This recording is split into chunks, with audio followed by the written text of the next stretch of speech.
Here am I on Juno Beach on behalf of Valor Canada. The story I'm going to tell now is quite a complicated one. Where we are is the village of Bernières-sur-Mer, known in the planning as Nan White. And this is a landing beach for the Canadians. Off to my right is Sword Beach, and behind me for the Brits is Gold Beach.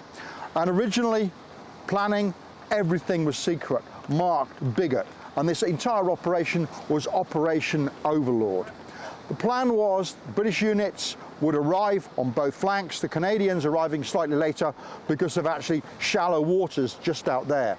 They arrived actually at low tide, and the plan was that the preliminary bombardment would have destroyed the defences. However, the Germans have got 3 years to plan, and here we have a defensive position known as WN-28, and it's really well prepared. We've got anti-tank guns, we've got minefields, we've got beach obstacles, and very, very importantly, what we do is we land at low tide so that when we land, actually most of the beach obstacles can be seen, but the men landing are very, very clear as they come up the beach. The result is that actually the Queen's Own Rifles of Canada suffer over 100 dead in this area we're in now. It looks like a holiday beach, it looks lovely. But imagine jumping into deep water and trying to make your way ashore from one of the landing craft, knowing as you do so the enemy are opening fire. Anti-tank guns opening fire with mortars, machine guns, rifles, and also knowing if you hit the water and you actually find that you're too deep, you're going to have to use a life jacket like this. This is a real one. The idea would be, unlike the Americans, their life jackets are automatic, we have to blow it up and then tie it off so that we're secure. Then you'd swim ashore. Problem is, if you wear it too low on the body, and as it happened here, what happens is you turn upside down. And one of the sights that greeted later waves were men actually floating with their feet sticking out of the water. So this is a position which actually is key to our story. It's arguable that between 7 and 8 in the morning, as the 3rd Division comes ashore, and particularly Queen's Own Rifles of Canada arrive here, the building behind me is the first house liberated in the naval operation, the Operation Neptune. We can't be certain of that, certainly today, a private house, but key to our understanding of all that happens on the 6th of June, D-Day.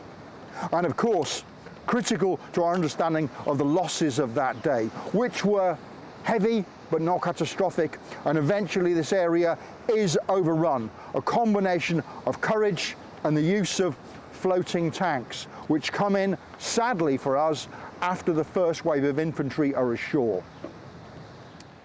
When people come to this beach, Juno Beach, they look along it and see what is basically paradise for holidaymakers.